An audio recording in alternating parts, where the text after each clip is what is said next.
Innal hamdalillah nahmaduhu wa nasta'inuhu wa nastaghfiruh wa na'udzu billahi min shururi anfusina wa sayyiati a'malina may yahdihillahu fala mudhillalah wa may yudlil fala hadiyalah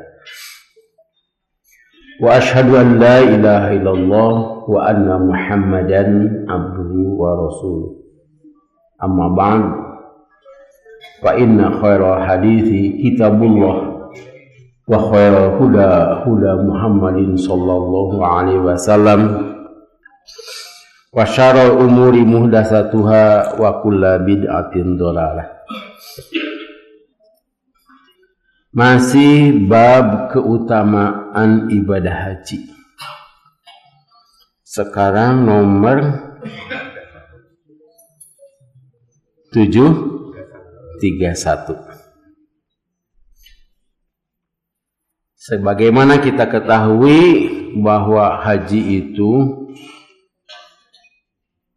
adalah merupakan rukun Islam. Hukumnya wajib bagi orang-orang yang mampu. Yang disebut dengan mampu itu adalah dia mempunyai bekal dan mempunyai kendaraan. Dalam arti mampu untuk bertahan hidup dan mampu melaksanakan perjalanan. Sebab ibadah haji itu bukan hanya sesaat, bukan hanya di satu tempat, tetapi ada 6 hari. Dan ada saat yang paling berat, yaitu dalam 1 hari harus melontar jumroh, kemudian pergi ke Masjidil Haram untuk melaksanakan tawaf ifadah dan menyembelih hadyu. Tapi untuk menyembelih hadyu bisa dilakukan pada tanggal esoknya 11, 12, 13 sampai waktu asar.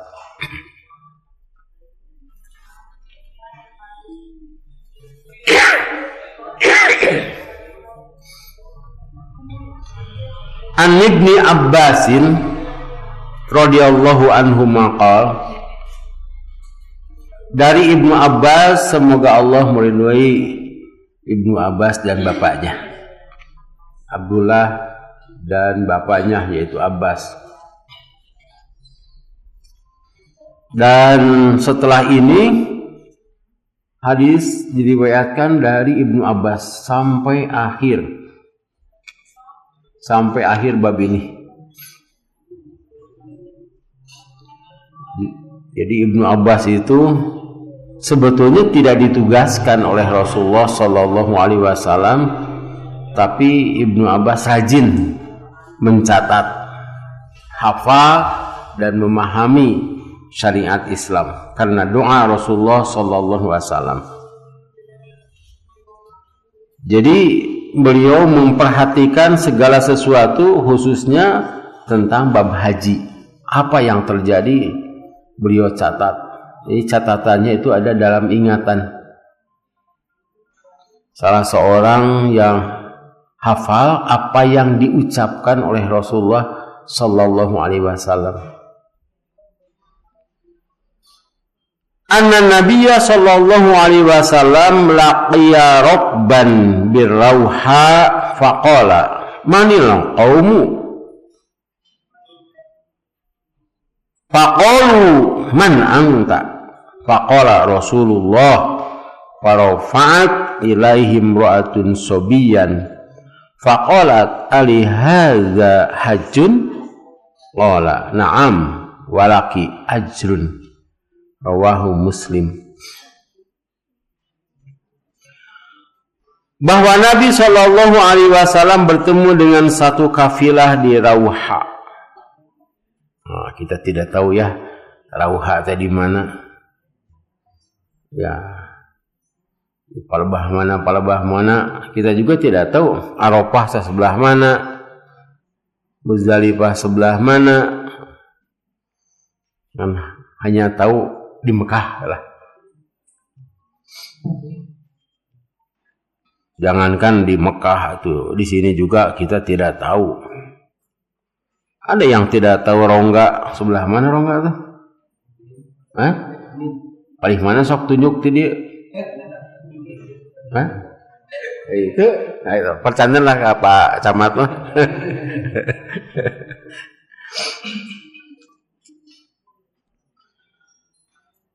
Ia berkata, nah Rokban itu satu kafilah di Rauha. Kafilah itu rombongan onta, kami aya nama anu aya naon teh? Oh, abring-abringan teh. Oh, konvoy. Iya. Pada ibadah haji itu.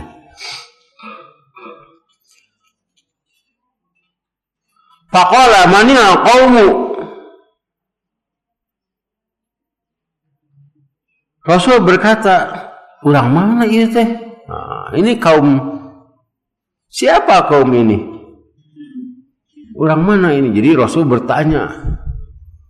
Kalau kita barangkali bukan Rasul, ini di mana? Nah, kamari gepan kitunya. Nah, ketika kita ibadah umroh atau ibadah haji, malahan ketika kampanye bertemu dengan orang yang siga nama itu orang Indonesia, kita tanya sesalaman di mana ya? Saya maghrib dan isya itu di rest area 149. Saya sholat, lihat depan kosong, masuk. Ada orang yang bertanya, "Bapak saha?" Ah, itu. Sampai berebut sap pertama, tapi saya yang menang. "Bapak saha?" Berang ditinggali, Ustaz cenah geuningan cenah kitu. Kan kitu mah nya itu saya mah salat tahiyatul masjid dulu dan dilihat itu 10 menit. Atahiyat teh kitu, pada ningali cenah sasalaman tuh. Beres, Pak. Sok penasaran. Apalagi ini kafilah-kafilah yang datang untuk ibadah haji. Wajar Rasulullah ingin tahu ya di mana.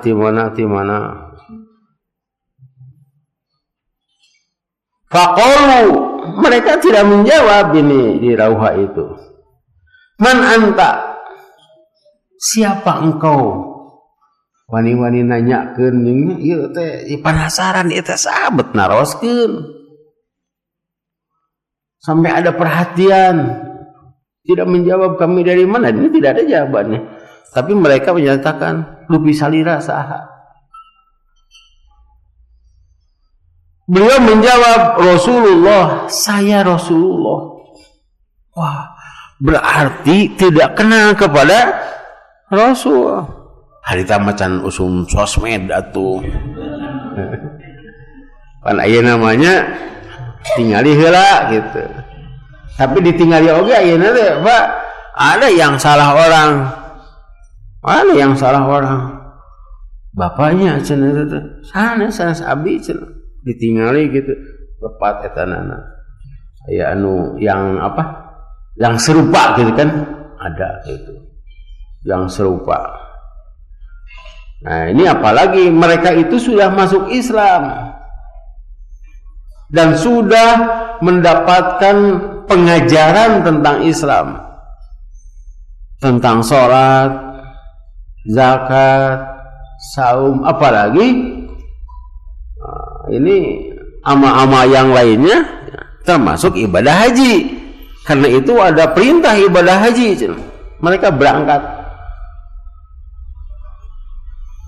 Ada kalanya kita juga tidak kenal kepada orang-orang, tapi kalau kita sudah kenal tapi belum bertemu, ya pan sok ribut katanya. Ribut hayang dipoto. Tapi kade Pak foto-foto eta teh. Apalagi foto dengan pejabat. Punten. Dan saya sudah terangkannya di sini. Foto jeung pejabat tempel dina tembok. Wah, harita. Saya datang lagi ke rumah itu, tidak ada. Nah, foto itu aya ditewak cerusan. Merupakan kebanggaan kan ya. Wah, di foto, wah ini orang dekat dengan pejabat ini. Wah, itu kan jadi apa? Jadi kebanggaan gitu. Adek, bergaul harus dengan orang yang soleh.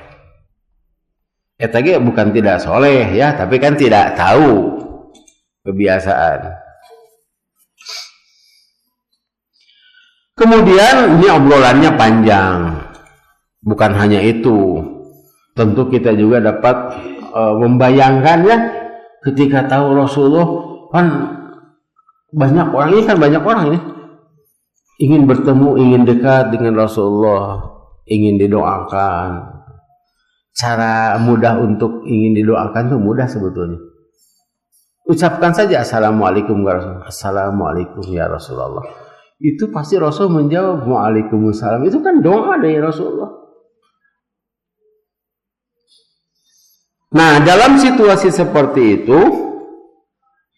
mereka sudah tahu kewajiban ibadah haji, tapi ada seorang perempuan yang membawa bayinya. Nah, ini semangatnya besar sekali sampai orokan oge berangkat haji. Nah, sekarang itu mudah, terutama untuk umroh. Kemarin juga ada yang berusia 3 bulan. 3 bulan dengan kakaknya 3 tahun. Itu untuk umroh. Dan itu tidak bayar hotel, tidak bayar makannya asik. Dan penerbangan juga ada diskon. Giling badai gitu. Iya. Sekarang itu mudah. Kalau ibadah haji nampaknya susah membawa bayi itu. Sebab ibadah haji itu kan harus pergi ke Mina, harus bermalam di Muzdalifah. Kalau di Arafah barangkali mudah, hanya digoler ke nungku, harus melontar jumroh. Diperkirakan pada zaman Rasulullah itu kurang dari 100.000 orang. Diperkirakan itu. Sebab itu ayam manifestnya naon? Daftar naon? Daftar orang gitu ya, manifest. Saya tahu manifestnya nalika tahu jadi petugas. Pak, mana manifestnya? Naon manifestnya? Kita cari daftar penumpang. Di daftar sekarang itu. Kecuali orang-orang yang ibadah hajinya ibadah haji tikar.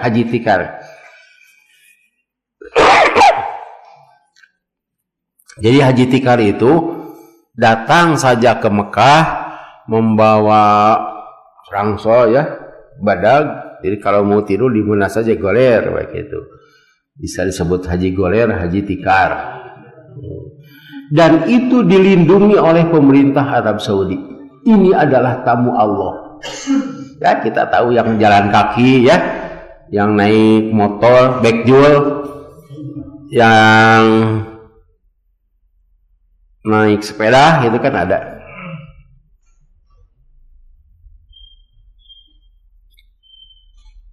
Faqalat, perempuan itu bertanya, ini bayinya diangkat ya, berarti masih bayi ya? Ya balita lah, kira-kira 10 tahun. Alihaya hajjun, apakah ada kewajiban haji bagi anak ini? Rasulullah menjawab, na'am, ya. Walaki ajrun, dan kamu dapat pahala. Rawahu Muslim.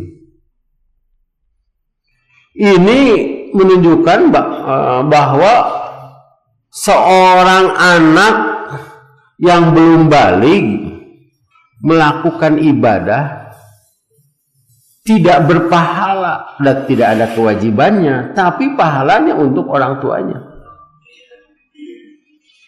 Misalnya, sekarang kan mau ibadah siam ya, siam. Itu anak usia 6 tahun kan belum ada kewajiban, belum ada beban. Tapi kita ajak untuk bangun sahur, kemudian untuk ibadah siam. Kalau mau buka saja, istirahat. Acana haus, sok minum, nanti saum lagi. Tuh, dilanjutkan. Bapak-bapak mah menang gitu teh. Dan itu pahalanya bagi orang tuanya. Ini tidak disebut bapaknya dapat pahala. Laki ajrun, kamu dapat pahala. Bapaknya juga dapat. Misalnya anak itu dibawa sholat, ya, sholat berjamaah, bawa ke masjid, ya sekalipun di masjid nanti, lompatan asal ulah ngaganggu, pak. Ada itu pemi ngaganggu, orang lain terganggu, dosanya untuk yang bawanya. Coba kalau anak itu memecahkan kaca, siapa yang ganti? Orang tuanya, makanya begitu. Jadi ini ada kebalikannya. Dia mau kalau itu lompatnya taraweh kayaknya bersujud, antar lompat ucing-ucingan, ngajong batur, sirah batur. Kopiahna murah wah eta jamaah keur sujud ngadua, ya Allah, ya budak tapi dorakaeun gitu kumaha eta. Jadi hate. Tapi kamari mah saya kemarin kan dari itu ya, Jamis. Sekarang jumlahnya itu 88 orang. Tapi makan 100. Jadi ada orang yang sujud. Kan seharusnya ada dibimbing begitu, sujud. Dia itu kan tidak tahu orang tunanetra mah. Dicabak sirahna teh. Untung dia bicara. Wah, ieu cenah batasna ieu, cenah kitu. Sirah kolot, Pak, dicabak. Nah, kolotnya itu bicara sama saya. Sajeuna teu sopan cenanya. Lain teu sopan, ari urang mah apa? Di mana batas sutra? Kan dia mau sholat. Berapa nyabakan kita kan belum tentu orang yang berdiri itu sholat. Tapi keur sujud mah di kitu sirahna teh cabak. Bagja aja berita tuh. Terus ada cerita lagi. Nah, setelah itu diterang ada cerita. Ustaz, saya pernah sholat di Ibnu Umi Maktum itu Jalan Pajajaran. Keur sholat teteh. Keur atahiyat dicabakan cenah suku teh kitu. Karek 2 rakaat cenah. Tapi dia bicara bukan nyambak pesak kade. Gitu. Keur sholat ya mau berjamaah, hebatnya itu ya, mereka itu tetap saja berjamaah. Silih toya, saya juga jadi makmum kemarin sebab musafir ini tunanetra gitu. Nampaknya sebelah kiri saya itu ragu-ragu, iya teh rakaat keberapa? Sebab imam takbirna ponok. Allahu Akbar, kurang teh Allahu Akbarnya rakaat katilu teh, dan nyabak ka abdi sepengan itu Pak. Oh iya tadi gitu. Oh menan itu rakaat katilu, dia berdiri. Coba bapak-bapak, ibu-ibu dipikirkan ya. Kan kita juga kadang-kadang sholat itu mengikuti orang lain ya, mengikuti yang di depan. Kadang-kadang makmum tidak tanggung jawabnya kurang, makmum berbeda dengan imam. Kalau imam apalagi tarawih itu rakaat kasabaraha gitu. Kalau makmum kan saya tanya pernah itu, Ibu-ibu, bapak-bapak, ai bieu teh 3 rakaat atau 4 rakaat. Jawabna kumaha cik? Kumaha ustad we cenah. Kumaha ustad we cenah. Nah, ini maaf ya orang mengkol heula tentang tunanetra. Cobalah 1 hari atau setengah hari bapak ibu ditutup matanya dan lakukan kegiatan setengah hari saja. Jadi bapak-bapak apa akan heula tah ruangan ini. Kemudian tutup ya setengah hari. Lakukan cuci piring ibu-ibu itu, bapak-bapak apa naon kitu lah lakukan. Belum lagi makan. Di mana saya nauk di mana itu. Lakukan, Pak. Kalau bapak ibu merasa susah, apalagi mereka yang sepanjang hidupnya. Pan anu mentas teh apa? Mentas di jalan Ciamis. Ditewak. Dipuntaskeun deui, Bapak cenah Bapak. Dipuntaskeun sok cenah kitu. Padahal itu teh keur menggat angkot menang muntas. Dipuntaskeun deui. Nah, makanya kalau kita menolong orang itu harus tanya, Bapak tuh mau kemana? Abdi karena menggat angkot misalnya kemana? Bayar kosong. Ka supir turunkeun di tempat. Coba Bapak naik angkot bari peureum, Pak. Bisa enggak? Nah, sehingga jamaah yang saya bawa kemarin tuh banyak yang menangis. Oh, Ustaz. Iya, mereka itu mau hadir dalam pengajian. Walaupun tidak melihat, ini barentan harang esek gitu lah ngaji itu. Iya. Sampai begini, sampai tidak hafal tuh bertanya kepada saya, Ustaz. Ini tidak hafal, ya dengan bahasa Indonesia saja. Saya akan mengajarkan doa. Waktu tanya, kan sekarang antri beras ya. Saya tanya mereka, ada yang antri beras tidak? Angkat tangan. Tidak ada yang angkat. Hebatnya mereka itu. Waktu ditanya, kenapa? Nu ngajak. Lain teh hayang. Ke antri gitu tanya disalai ke batur bantu apa? Jadi banyak pahala itu. Nah di sini juga kalau kita berada di tempat yang lain di Mekah, Katajong itu biasa saja, ya. Tapi kalau di Madinah tidak boleh, sebab di Madinah itu kan satu arah ya dan tidak ada yang sa'i, yang tawaf itu. Karena itu di Mekah itu sekarang diatur untuk sholat untuk laki-laki, untuk perempuan itu ada.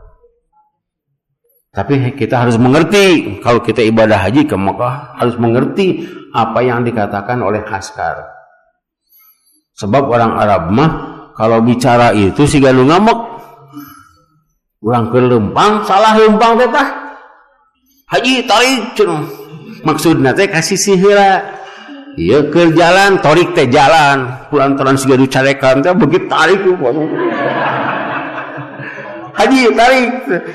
Yang umroh juga sebutnya haji. Iya. Yang umroh haji cenah gitu. Ya, waktu tahun 2015 juga kan ada ini orang Indonesia itu dihormati. Hanya bicaranya salah dan orang Indonesianya tidak mengerti. Jadi ada satu spot khusus untuk muslimah Indonesia di Masjidil Haram itu. Ini sih gitu. Cek orang mah di dia salatna orang Indonesia. Orang itu dikeluarkan. Kuantran itu dikeluarkan dan itu orang tengarti itu ya, atau ibu-ibu tuh kalau nyuruh keluar lebih ke gitu orang Arab gitu. Itu ukur orang Indonesia gitu kuantran dicarekan nyuruh keluar ya di sini itu perasaan orang Indonesia tuh ya sini dicarekan nyuruh keluar sorangan padahal itu ukur orang Indonesia ada bis khusus untuk orang Indonesia. Ini kembali lagi ke sini. asal jangan mengganggu orang lain. Bisi kadoakeun. Ya kalau hanya lari-lari di belakang atau budak teh ke salat teh kita. Biarkan saja. Saya selalu bawa cucu saya kalau ke masjid itu. Asalnya masuk ngorek pantau teh.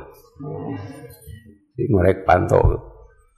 Kemudian ada yang ngobrol karena itu harus dipisahkan. Tapi kade dipisahkan itu masih kena ngobrol. Iya karunya anu misahna.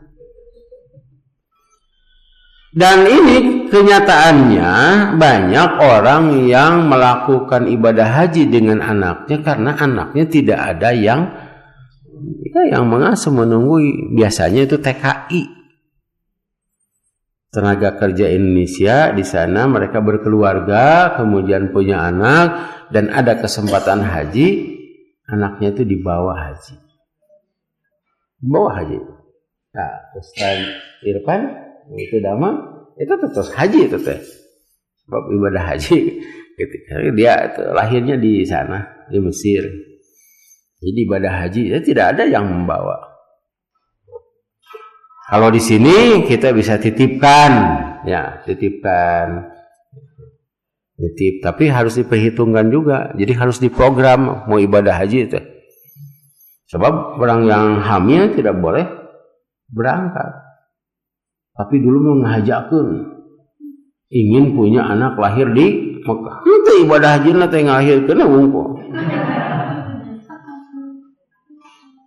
Kan ada yang menikah dulu itu kan berangkatnya berapa bulan? Sampai 6 bulan pulang pergi atau 1 tahun? Hah? Cilusasih kali itu kapal laut pulang pergi 3 tuh atau 1 kali berangkat? 1 kali berangkat. Kan di sini juga dari Jakarta ke NTT itu ya, Ahmad saminggu teh. Sebab harus mengkoh lah ke Surabaya, di Surabaya ke Kalimantan, terus Kalimantan ke Sulawesi. Jadi tidak lurus. Kalau kapal terbang itu kan lurus begitu. Kalau dulu zaman Belanda itu dari Jakarta teh nyimpang ke Malaysia, sapeting didinya teh bongkar, kemudian berangkat lagi ke setiap negara gitu. Coba orang Belanda pemiliknya. Kalau yang ada yang sakit meninggal, kalian kakinya dengan batu lelepkeun ka handap dibuang itu. Karena itu ada yang pulang dari Mekah itu melahirkan sebab di sininya sudah hamil, atau ketika di Mekah di kapal pancakaki, tahu pancakaki? Dinikahkan, jadi pulang dari Mekah itu sudah jadi pengantin. Banyak gitu ya. Kalau sekarang tidak. Karena itu di sini kalau bisa dititipkan anak itu titipkan. Tapi kalau umroh mudah, sebab tidak ada berdesak-desakan ketika melontar, kemudian tidak ada mabit di Muzdalifah. Tapi kalau kejadiannya seperti ini silahkan. Dan tetap dia harus ibadah haji lagi, si balita itu ibadah haji lagi. Karena itu Rasulullah menjawabnya begini, iya wajib haji, kan wajib haji kan bagi siapa saja. Nah, bapaknya dapat pahala, ibunya dapat pahala. Malahan pada zaman Rasulullah SAW ada sahabat Rasul yang berusia 6 tahun hafal Quran. Sebab kata Rasulullah dalam hadis yang sudah kita pelajari, yang berhak menjadi imam itu adalah orang yang paling hafal Quran. Kemudian ditanya aki-aki dirinya teh apa? Yang paling banyak hafalan itu anak kecil. Dan anak kecil itu pakaiannya hanya ini dan setengah kain ihram. Ya ibu-ibu hari itu teh. Namanya darda. Tidak pakai K. Beda itu mah. Nah, sehingga ibu-ibu melihat pangulikeun baju cenah atuh budak. Ada hadisnya, terkenal itu. Jadi kalau anak kita ikut siam, itu dapat pahala yang membangunkannya, tapi jangan sampai sama dengan kita. Sok makan aja gitu. Kalau lapar beri makan. Tapi ada kejadian Pak, ini tentang siam. Tahun berapa ya? Kira-kira 20 tahun yang lalu. Saya tahu umur 20 tahun itu ada seorang ustadz, sekarang anaknya 25 tahun atau ya. Jadi ada di Ciparai, ini Ciparai kan dekat. Ada anak yang siam. Ini kasus ya. Kemudian mau buka, mau makan jam 4 atau setelah asar. Kata ibu bapaknya, jangan, sebentar lagi maghrib. Sakitu banyak udah oke. Sok bobokeun cenah bobokeun. Ketika mau maghrib digugahkeun tos maot. Anak itu sok bapak ibunya gimana? Hanya katanya dibawa dipolototan ke bapakna teh. Kadang di maghrib cenah itu. Dah harita Pak. Beritanya tersebar. Atau budak di sini buka kabeh Pak. Cenah ke pameng cenah maghrib. Ayeuna buka, ayeuna cenah buka. Ya, hanya tidak diperiksa apa sebabnya dia meninggal. Nah itu untuk anak-anak. Tetap saja dapat pahala, tapi kalau setelah buka nyambung lagi. Nah, tapi kalau ibadah haji atau latihan manasik untuk TK memang bagus itu untuk TK, tapi mereka itu tidak bisa menangkap. Anak-anak saya semuanya begitu ya di TK Persis. Waktu ditanya, apa sama guru, jeung guru ge jeung maca deh. Tapi itu ada pengalaman lah, pengalaman di foto kapungkur atas mana, fotona gitu, budak teh namanya apa. Nah harus ada lagi ketika usia SMA atau mu'alimin itu aliyah, harus ada lagi itu mah harus latihannya, bukan latihan, jadi harus hafal saja begitu. Ya kalau kita sudah bisa, insya Allah ada keinginan. Seperti orang yang bisa naik motor, tidak punya motor. Dia ingin punya motor, walaupun ya second kumaha lah harusnya. Tapi kalau kita tidak bisa punya motor, punya uang untuk beli motor juga tidak akan beli. Suka bisa. Jadi kalau kita sudah, kan ibu-ibu sudah biasa ya manasik haji, tapi can berangkat wae atuh manasik. Ya, bapak-bapak mau ada mau ini, bapak-bapak mentara ada sebagian ya yang ikut, etagi sebagian karena sudah daftar. Jadi harus bisa saja dulu. Nanti ketika diberangkatkan itu mudah. Siap. Saya dulu ketika di pesantren suka ikut melontar itu tahun 90-an.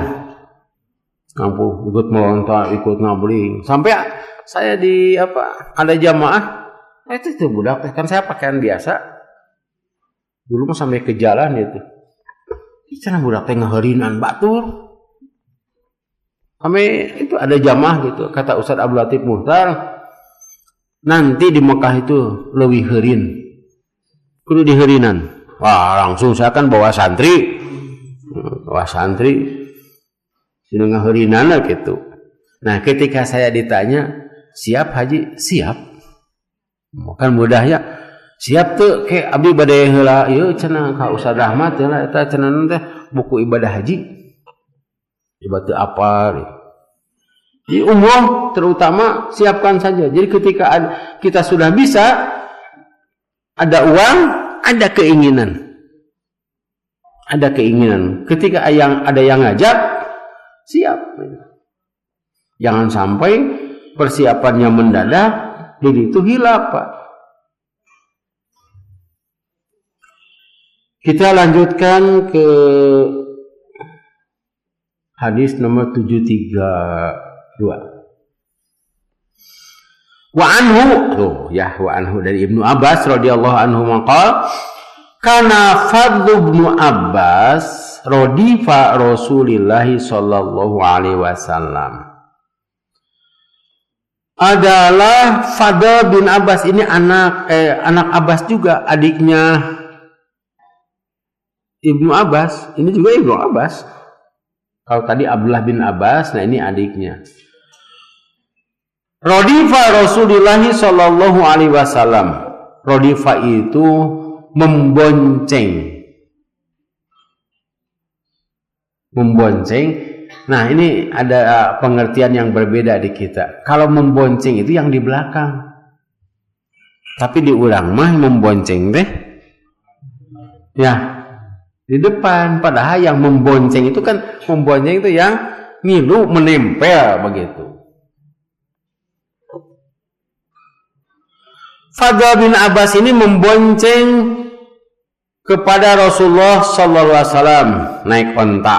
Ini kan anak kecil juga ya. Ibnu Abbas juga anak kecil, ini entah adiknya entah kakaknya.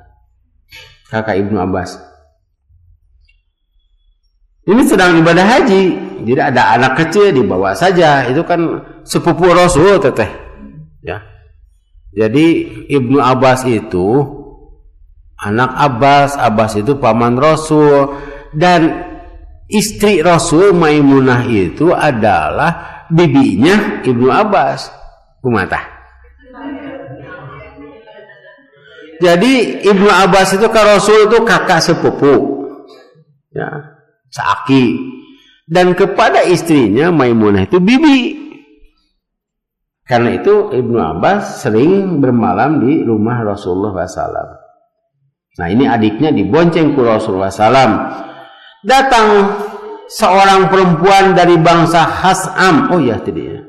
Faja'at imra'atun min Khas'am faja'ala Fadlu yanduru ilaiha wa tanduru ilaihi. Maka Fadl melihat melihat perempuan itu, dan perempuan pun melihat pelong-pelong di pengkar teh penasaran. Saha cenah kitu, suaranya perempuan yang dilihat gitu. Itu ningali deh gitu. Tapi sudah dewasa juga ini nampaknya.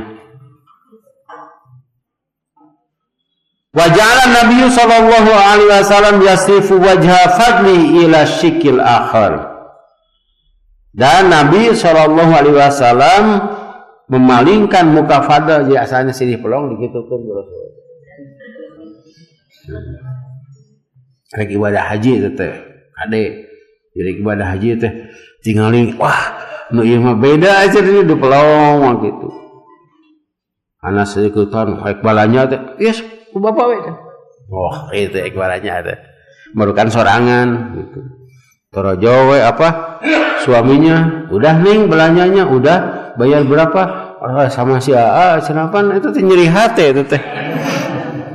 Ek dipangmayarkeun merukan sorangannya.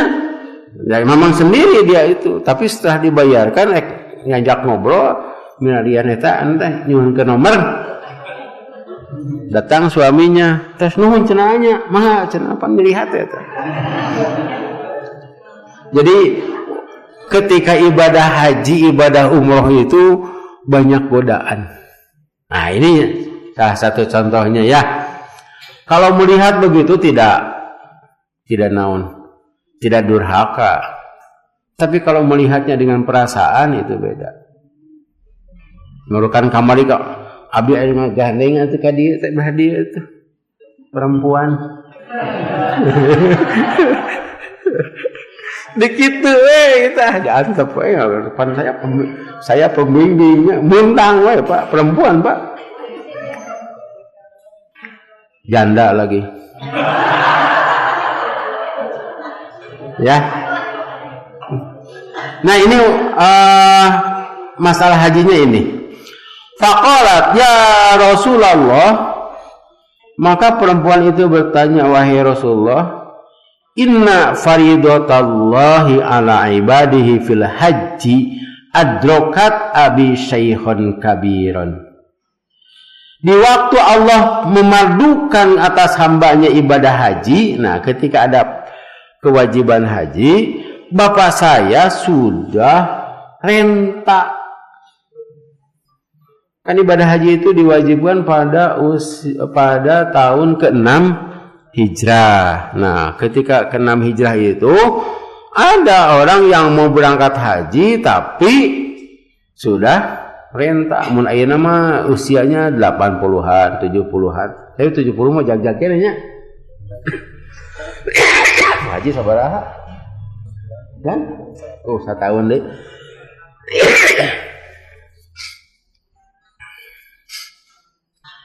La yasbutu ala rahilati afa ahujju anhu. Dikarenakan sudah tua, dia tidak kuat duduk di atas kendaraan. Kan kendaraan pada saat itu mah unta, bukan kuda, unta. Kuda itu cepat larinya, tapi cepat lelah itu kuda. Tidak bisa kuda itu berjalan seharian, tidak bisa. Bahkan kuda itu bisa menghitung. Nah, ini ada itu ya. Saya di Padalarang itu naik Deaman. Kata si kusirnya, "Moal Pak, cenah kanu sanes we." Pan sami ka ditu moal cenah. Sebab kuda itu bisa menghitung berapa rit dia jalan. Nah, kalau sudah lelah ngalangkung kalinya ke istana, ke kuda, ke kandangna itu ngadat, Pak. Ngadat. Sok ae cobian. Tapi kuda mah ada bager. Tara nagih ka kusir, bagi atuh cenah hara. Hara gitu. Sak ngadat. Nah, kalau unta bisa berjalan seharian, 2 hari. 1 minggu juga. Yang lelah itu adalah penumpangnya. Karena itu kan unta Arab mah punuknya 1. Kalau bapak naik motor gitu palingnya jalanna butut gituan nya. Unta mah lagi gituan atuh, Pak. Sok cobian. Kahareup ka tukang, mun naik kuda gituan. Nah, ini aki-aki nu tumpakna. Ya, begitu kan ini sih, coba. Bapakku sudah berumur banyak, sudah renta tua dan tidak kuat duduk di atas kendaraan. Maka apakah boleh saya hajikan dia? Jadi ibadah hajinya itu oleh anaknya. Bapaknya tidak haji. Qala sabda Rasulullah SAW, boleh, na'am, boleh. Dzalika fi hajjatil wada, dan itu pada haji wada tahun ke-10 hajinya bersama Rasulullah. Jadi bukan begini. Bukan datang ke Rasulullah menerangkan tentang bapaknya, tidak. Itu kesempatannya tidak ada. Nanti saja, anaknya saja. Anaknya laki-laki perempuan nih. Itu yang bertanya laki-laki perempuan? Perempuan, dan masih gadis lagi. Ya tahu gadis itu ya aja main mata dengan al-fadl. Jadi boleh menghajikan, tetapi istilah menghajikan di kita berbeda dengan menghajikan zaman Rasul. Kalau menghajikan zaman Rasul yang diincar adalah pahala. Kalau di kita sekarang menghajikan itu gelar haji. Gelar haji. Jadi bukan gelar, padahal para sahabat ya haji, tapi tidak ada yang sebut Haji Abu Bakar, Haji Umar, Haji Utsman, Haji Abu Hurairah. Kan diulang unggul itu teh. Kita dan Malaysia. Malahan mun hajina 2 teh pangkat 2. Mendapatkan undangan haknya kaliwat tidak tangkal undangan. 35 juta hari tak 35 juta mun ayeuna salah 60 juta. 60 juta mendapat gelar hak itu. Nah, sampai begitu. Nah, ini ada kewajiban haji tapi oleh anaknya. Dan dibolehkan oleh Rasulullah SAW. Di sini bukan gelar hajinya.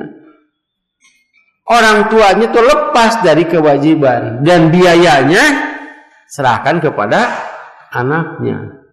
Jadi boleh menghajikan orang tua. Tetapi di batu nisan ditulis ha pada acan. Kita mah haji dua kahpi, puntennya.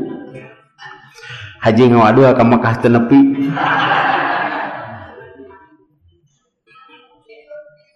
Yang dicari adalah pahala. Seperti begini. Ada orang tua yang tidak sanggup untuk melaksanakan ibadah siam. Ada ya? Karena sudah tua, kan orang sudah tua malah lapar wae atuh. Seperti anak-anak, bapak-bapak masih muda. Nanti kalau dirasakan asa candahar, senang gitu. Kan itu dibiarkan, bahkan tidak ada kewajiban, tapi wajib fidyah. Kata Rasulullah, siapa yang memberi makan orang yang ibadah siam, maka orang itu akan mendapatkan pahalanya sama dengan orang yang siam itu. Apakah untuk ini juga bisa? Bisa. Siapa yang membiayai orang ibadah haji, dia akan dapat pahala. Tetapi, nah ada tetapinya. Nanti di sini ada. Ibadah siam itu kan ibadah fisik, ibadah badan. Kalau zakat, ibadah harta. Sehingga kita membayarkan zakat untuk anak-anak kita ya. Dan untuk orang tua kita. Yang dapat pahala kita, mereka lepas dari kewajiban orang tua itu. Tapi yang dapat pahala itu membayar. Karena itu, ada ibadah badaniah, fisik, ada ibadah maliyah, harta. Kalau harta itu boleh. Misalnya saya punya utang, cek bapak teh bayarkan ku abdi boleh.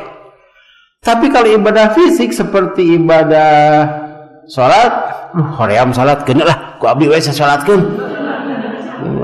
Sholatan berenangnya. Ibadah siam tidak bisa, kita sudah bahas itu, sudah ada hadisnya. Dan ibadah haji itu dua, ya fisiknya, ya pesakna. Karena itu tidak disebut haji orang itu, tapi lepas kewajiban. Karena yang wajib itu adalah orang yang mampu. Orang ini, laki-laki ini tidak mampu, tapi dia dapat pahala haji. Berbeda dengan prakteknya sekarang, ada orang-orang kaya yang berangkat ibadah haji tapi tidak boga ilmu teh geuningannya. Anu mitohana anu teu boga ilmu teh. Berangkat ka ditu teh, didatangi oleh orang tertentu, Pak, ngalontar jumroh teh coba pas sedok-sedok coba urang teh capek sudah berangkat dari maktab, tidak ada kendaraan. Ya kira-kira 5 km itu minimal untuk orang Indonesia sekarang itu ya 5 km dari Mina jadi itu. Coba pas sedok-sedok kemarin kan ada yang meninggal juga. Sebab kita pendek, batu dia rangkung 2 meteran, tenaga badak, wah diliweuhkeun gitu. Pandewas tah. Kumaha tuh? Ah tenang Pak. Ku abdi ngalontar mah. Kan atoh dikitukeun teh. Meunang teu kitu. Abdi mah di Mekah teh geus 10 tahun. Teu ngajawab teh. Ade Pak, itu bukan jawaban. Nah, meunang kitu. Gitu ya. Boleh cenah dibadakan. Jawabna teh lain boleh. Saya di sini sudah 10 tahun. Tak ku jawaban itu teh kan padahal bukan jawaban. Dibayar weh. 4 juta apa untuk melontar? Melontar itu 4 juta. 4 juta teh potong ditawar. Kalau ditawar 2 juta itu untuk tawaf ibadah 2 juta ditawar. Kulantaran mayarna 2 juta atau 1 juta tiru balik udah kayak gitu. Ada mayarna geus sakitu cenah. Nah, itu beda ya. Kita menghajikan. Dan ini adalah anaknya. Nanti kita bahas lagi sebab ke bawahnya juga ada. Ke bawahnya ada itu. Masih anaknya juga. Hadis ini sahih. Karena itu kalau bicaranya Bapak Ibu hadir hari ini kemudian tidak hadir untuk hari yang akan datang, pasti Bapak menyatakan boleh menghajikan orang tua. Itu kan kesimpulannya. Karena itu harus berlanjut. Iya. Demikian untuk keterangan hari ini. Semoga ada manfaatnya. Barakallahu alaikum. Assalamualaikum warahmatullahi wabarakatuh.